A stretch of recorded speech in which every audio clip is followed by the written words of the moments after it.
नमस्कार मंडळी, स्वागत आहे तुमचं नवीन एका व्लॉगमध्ये. कसे आहात तुम्ही सर्व? अपेक्षा करते की सर्व मस्त मजेत आणि हेल्दी असेल. तर नवीन दिवसाची छान अशी सुरुवात झाली. सर्वांना प्रथम श्री स्वामी समर्थ. तर सासरकडचा 3-4 दिवस आहे. ॲक्च्युली मला सासरला येऊन खरंच महिना झाला आहे आता जवळजवळ. मी ना 1 मेला आले होते, नाही 2 मेला का काहीतरी आले होते मी. आणि आता जवळजवळ तुम्ही पाहू शकता आज किती तारीख आहे. हा महिना पण संपला आहे. त्यामुळे बघा इतके दिवस झाले मी आले आहे. सासरकडचे तुम्हाला आपल्या चॅनलवर पाहू शकतात. बळच 2 ते 3 ब्लॉग तुम्हाला पाहायला मिळतील. कारण इकडे जास्त शूटच मी करत नाही आहे, किंवा मग आयुष्यातले चढ उतार म्हणू शकतात तुम्ही की ते चालू होते आयुष्यामध्ये. त्यामुळे काही जास्त शूट नाही खरं केलं. आणि आता आजकाल आहे ना खरंच कंटाळ पण यायला लागला हे ब्लॉगिंग वगैरे. 2-3 दिवस नाही केलं ना की असं वाटतं मी तर कधी ब्लॉगिंग करतच नव्हते, खरं शपथ असं वाटतं. म्हणजे असं वाटतं की ब्लॉगिंगचा माझा दूरपर्यंत काहीच संबंध नाही आहे, खरंच असं वाटतं. त्यामुळे आता आहे ना खरंच मी कंटिन्यू करेल, कारण कंटिन्यू केलं तरच इथून काहीतरी मिळेल, नाही तर अजिबातच काय नाही. महिनाभरात जवळजवळ माझा $1 पण झाला नाही आहे. त्यामुळे खरंच मी तरी पण ब्लॉग टाकत होते, तरी पण $1 पण झाला नाही आहे. तर मी काम नाही केलं तर कुठून मला पैसे येणार? त्यामुळे काम तर करावंच लागणार आहे. तर बघा इथे बाहेर थोड्या वेळ थांबले होते. अनुचा पाय वगैरे कसा आहे तेच पाहत होते, कारण माहिती आहे तुम्हाला की अनुचा पाय भाजला आहे. पण महिन्यापूर्वीचा हा व्लॉग आहे. आता मी शेवटी एडिट करत आहे महिन्याच्या एंडिंगला. त्यामुळे आता पाय एकदम छान मस्त आहे, ठणठणीत आहे. भाजी वगैरे करायची होती, चपात्या पण करायच्या बाकी होत्या. इकडचा थोडासा पसारा होता हा, तो म्हणलं चला आता पटकन आवरून घ्या. थोडं वरच्या वर तरी क्लीन केलं ना तरी पण मनाला समाधान भेटतं. इथे आई सासूबाई एकटेच असतात. माझी जाऊबाई गेले आहेत माहेराला, कारण डिलिव्हरी झाली मग ती अजून आलीच नाहीये. आता 3 महिने झालेत. आता येईन बरं का, आम्ही गेल्याच्या नंतर येईल. आणि अनुला TV आणि घरात हे खरंच कंटाळा आलाय तिला पण. त्यामुळे ती असं बाहेर खिडकीतून बघते, कारण तिचा पाय भाजलाय. त्यामुळे तिला बाहेर पण काही फिरता वगैरे येत नाही, चप्पल वगैरे घालता येत नव्हती तेव्हा. आणि घरातल्या घरात तर मग एवढा पसारा करते की बेमाप पसारा करते. पण ते पण ठीक आहे, कारण बाहेर नाही जात येतं. घरातल्या घरात ॲटलिस्ट पसारा म्हणजे ते खेळणं तरी खेळतात ना, नाहीतर काय मुलं खरंच खूप त्रास देतात. मग ती म्हणली चल मम्मी TV लावून द्या. आता मग काय इथे लगेचच मम्मी TV लावायला लागले. जेव्हापासून लागले ना तेव्हापासून तिचा मोबाईल आणि TV खूप जास्त वाढला आहे. ॲक्च्युली मध्ये ती थोडंसं हाताने जेवण करत होती, कारण आता अनु अजून हाताने पण जेवण करत नाही. पण मध्ये मी तिला शिकवलं होतं, पण जेव्हापासून लागलं होतं तेव्हापासून ती काहीच खात नव्हती. मग तिला बळच भरवायला लागायचं होतं. तेव्हापासून परत सवय लागली की दुसऱ्याच्या हाताने खायचं. त्यामुळे तिला आता कंटाळा पण आला की स्वतःच्या हाताने ते नको वाटतं तिला स्वतःच. एकतर जेवणच नको वाटतं, अजिबात जेवण नको म्हणते. जेवायला नको मला, दुसरं काहीही दे पण जेवायला नको. पण आता बघू, परत पण सवय लागेल. आता स्कूलला जाईन मग तिकडे सवय लागेलच की हाताने खाणं. किंवा मग अजून छोटे पण आहेत आपल्यासाठी. मुलं नेहमी छोटेच राहतात, किती पण मोठे झाले ते. की जेव्हा मुलं खरंच छान हाताने जेवण वगैरे करतात, छान स्वतः करतात. पण आपले कसं जास्त लाड असतो आपल्या मुलांचा. तरी ते बाहेर आले होते. बाहेरचं असं काहीसं वातावरण आहे. फुल वगैरे तोडलं, अनुसाठी लावायचं होतं तिच्या डोक्याला, केसांना. तर इथे ना थोडंसं तिथं खराब झालं होतं. मग तेच म्हणलं चला आवरून ठेवूयात.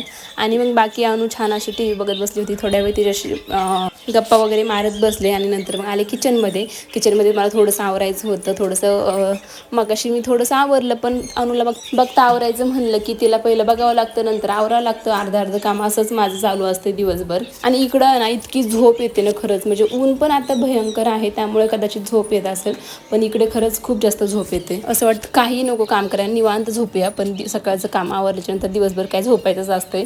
तर इकडे बघा, इथे मी आता माझी बॅग वगैरे ठेवली आहेस. आता पाहुण्यांसारखंच यावं लागतं, राहावं लागतं. पण आहे कपाटामध्ये जागा आहे आमची. पण जे काही कपडे मला रोजचे घालायचे असतात ते सगळे इथंच मी ठेवते बाजूला. मग खूप खराब झाले होते. चला म्हणलं त्याचे घड्या घालूयात आता छान अशा.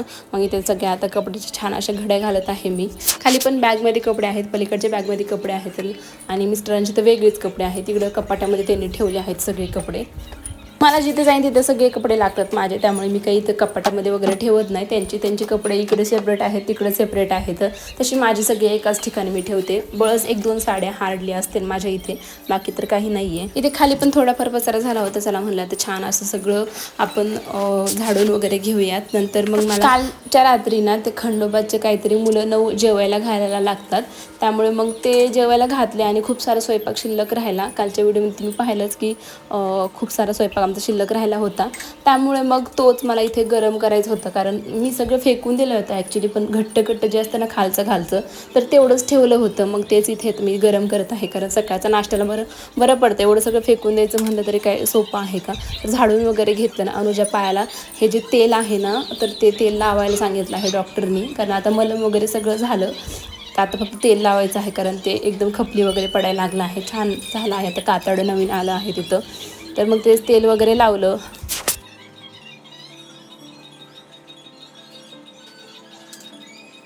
चला म्हणलं आता थोड्या वेळ टाईम आहे झोपायच्या आधी, तर शेंगा फोडूया, कारण लवकरच काम आवरलं होतं आज. शेंगा पण आमच्या घरच्या घरीच असतात, त्यामुळे मग फोडावं लागतात, कारण लागतात पण तेवढंच ना. म्हणजे मला जास्त शेंगा कुटाची अशी भाजी आवडते, मसाल्याची पण आवडते, पण कुटाची जर जास्तच आवडते भाजी. पोहे भात वगैरे केल्याच्यानंतर त्यामध्ये पण जास्त असे शेंगदाणे मला टाकायला आवडतं, त्यामुळे माझ्यासाठी म्हणून तरी इथे मला फोडावं लागतात शेंगदाणे. तरी फोडले शेंगदाणे. माझ्या फ्रेंडचा वाढदिवस होता, त्यामुळे मग तिच्या घरी जायचं होतं. मग काय म्हणलं, जाताना तसं नको जाऊयात, एक छोटासा केक तरी होईना घेऊयात. माझे ॲक्च्युली यूट्यूबचं पहिलं पेमेंट आलं, पण ते सगळं पहिलं पेमेंट मी दुसरीकडं दिलं आहे. आता कुठे दिलं काय ते तुम्हाला सांगेलच, त्यामुळे थोडेच पैसे होते. मग मोठा केक न्यायचा होता ॲक्च्युली, पण मोठा केक माझ्या बजेटच्या बाहेर होता, कारण तेवढेच पैसे होते माझ्याकडे. मग म्हणलं की चला आता छोटा तरी केक नेऊया आपण. इथे भरपूर सारे व्हरायटी होती. अनुला आणलं असतं तर मग तिने काही ना काही घेतलंच असतं. मग काय अनुला नव्हतं आणलं, तिचे पप्पा म्हणले तिला मी घेऊन येतो नंतर.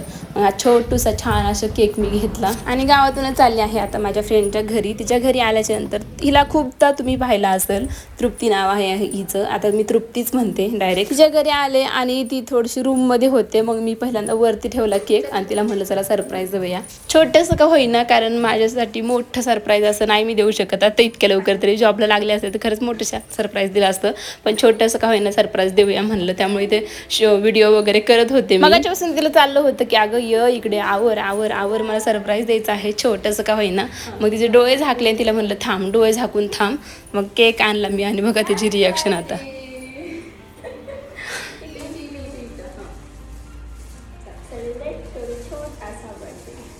पापड पण करायचे होते, त्यासाठीच मी खास आले होते, पण जाता म्हणलं चला आता केक पण नेऊया. मग छोटासा केक इथे मी पेस्ट्रीसारखा आणला होता.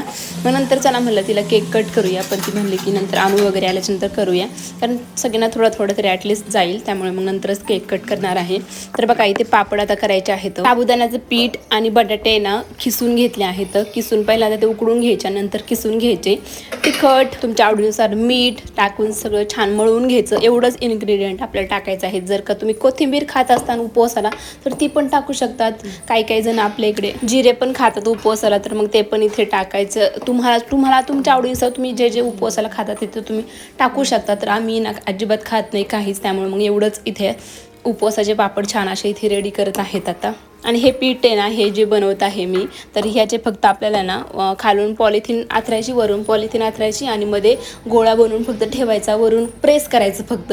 छान असे आपले पापड रेडी होतात. थोडी बासुंदी होती, मग तिने दिली मला खायला की खा थोडीशी बासुंदी, म्हणजे थोडंसं पोटाला आधार, नंतर आपण जेवण तर करणारच आहोत.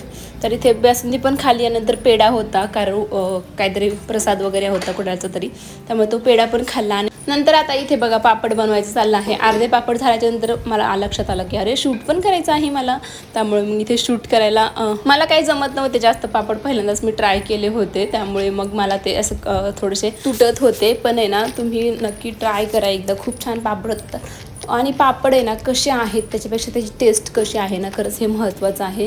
मी तर वरून अशा लाटण्याला लाटत होते अक्षरशः, कारण मला ते जमतच नव्हतं. पण खरं सांगू का, मी हे कच्चेच खूप जास्त खाल्ले, 2-3 उंडे तरी मी खाल्लेच असतील, कारण ते खूप छान टेस्ट लागत होती त्याची, त्यामुळे ते एकदम खाऊ वाटत होती. असं वाटत होतं की सगळंच खावं की काय. नंतर माझे फ्रेंड, मी आणि तिची सासू, त्या असे आम्ही तिघीजणी करत होतो, सगळे पापड करून घेतले. छान पहिल्यांदा मी तसंच प्रेस करत होते फक्त, पण ते प्रेस करून झालं नाही. मग अशा प्रकारे छान असे लाटून घेतले. बऱ्यापैकी छान पापड झाले. थोडंसं तेल लावायचं नॉर्मल, जर का चिटकत असतील तर. त्यांना तर काय अजिबात लागलं नाही, पण चिटकत नाही बरं का ते, पण जर का चिटकत असेल तुमच्याकडून थोडं पातळ वगैरे झालं असेल तर इट्स ओके, पण थोडंसं तेल लावायचं. बघा सगळे पापड इथे रेडी आहेत, छोटे छोटे. याला तुम्ही तळू पण शकता, याला तुम्ही भाजू पण शकता, दोन्ही पण ह्याने आपण हे पापड करू शकतो. नंतर इथे नूडल्स बनवायचं चाललं आमचं. छान असं मी पहिल्यांदा अंजीर खाऊन घेतलं, कारण तिच्या शेतातच आहेत अंजीर वगैरे, खूप सारे फळांची झाडं आहेत. ते तुम्हाला दाखवतेच मी थोड्या दिवसांनी.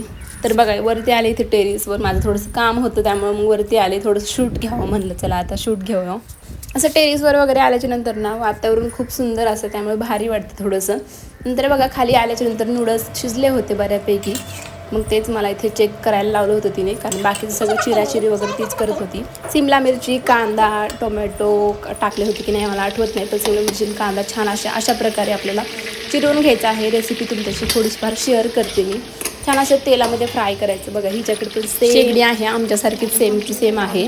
तर इथे ना आलं आणि लसूणची पेस्ट टाकत आहे. बघा इथे वेगवेगळे मसाले आहेत. आता तुम्हाला नावं दिसत असतील तर तुम्ही हे करून घ्या, पण वेगवेगळे मसाले आहेत तर ते सगळे इथे टाकले आहेत. आता वेगवेगळे प्रकारचे सॉस आहेत, वेगवेगळ्या प्रकारचे चिली सॉस वगैरे आहेत ना ते तसे आहेत. आणि आता सगळे फेकूनच द्यायचे होते त्यामुळे थोडे थोडे राहिले होते ते सगळेच टाकून दिले त्यामध्ये, जेवढे होते तेवढे. जर का एकदम डिटेलमध्ये रेसिपी पाहिजे असेल तर नक्की सांगा, मी नक्की नेक्स्ट टाइम गेले ना बनवेन तिच्या इथे गेल्याच्या नंतर. बाकी मग वरून आता हे नूडल्स टाकले, त्यामध्ये छान असे नूडल्स टाकले आणि वरून फक्त आपल्या चवीनुसार मीठ टाकायचं आहे. छान आपल्या इथे नूडल्स रेडी आहेत. आणि जसे बाहेर विकत आपण खातो ना तसेच एकदम सेम टू सेम होतात तशा प्रकारेच आता इथं हलवत आहे ही, म्हणजे वरून एकदम दोन्ही ह्याने असं हलवायचं. खूप छान वाटतं, असं करायला पण खूप छान वाटतं आणि खायला तर खरंच मज्जा येते असे नूडल्स वगैरे खायला. मॅगीपेक्षा पण कधीच पण नूडल्स हे भारीच, म्हणजे मॅगीपेक्षा तर मला नूडल्सच आवडतात नेहमी. तुम्हाला काय आवडतं नक्की सांगा कमेंटमध्ये. चला म्हणलं आपण पण ट्राय करूया. तिने तर पूर्ण रेसिपी बनवली आहे, पण थोडंसं वरती असं करूया, कारण ही स्टेप मला भरपूर आवडली. म्हणजे एकदम जे आपण बाहेर खातो ना तसेच बनवतात ना, अशा प्रकारेच बनवतात ते लोक, मग तसंच ते आता भारी वाटत होतं. चला म्हणलं थोडंसं टेस्ट पण करूया. छान झाले होते नूडल्स, एकदम भारी, जसे रेस्टॉरंट स्टाईल झाले होते. अनु पण आली होती, तिचे पप्पा पण आले होते, सगळ्यांसाठी इथे नाश्ता वगैरे दिला, सगळ्यांनी छान असं एन्जॉय केला. नंतर इथे आता मग छोटासा मी केक आणला होता, फ्रीजमध्ये ठेवला होता फ्रीजरला, त्यामुळे तो कडक झाला होता. त्यामुळे मग इथे छान असं केक आता इथे कट करत आहेत आम्ही. ॲक्च्युली तिला ह्यावर्षी बड्डे पण सेलिब्रेट करायचं नव्हतं त्यांच्या घरी, म्हणजे दुःख झालं होतं, थोडंसं दुःखद निधन झालं होतं तिच्या वडिलांचं, त्यामुळे मग तिला यावेळेस नव्हतं बड्डे सेलिब्रेट करायचं. त्यामुळेच मी थोडंसं छोटंसं घेऊन केक आणला, नाहीतर मग प्रत्येक वेळेस छान मोठं नियोजन असतं आमचं, कारण तिचा आदल्या दिवशी आणि माझा दुसऱ्या दिवशी बड्डे असतो. 13 मेला माझा असतो आणि 12 मेला तिचा असतो. अनुला केक खूप आवडतं, पण काय नाटकं करत होती काय माहिती. निलेश भाऊजींना म्हणलं चला तुम्ही केक भरवा आता तुमच्या बायकोला, तर मग त्यांनी पण छान केक भरवला.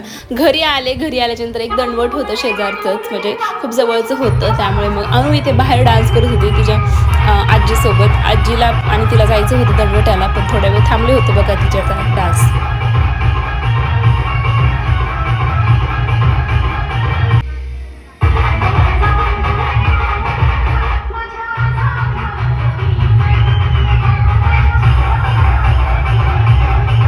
खूप छान डान्स करते, काहीतरी वाकडं वगैरे नाचते.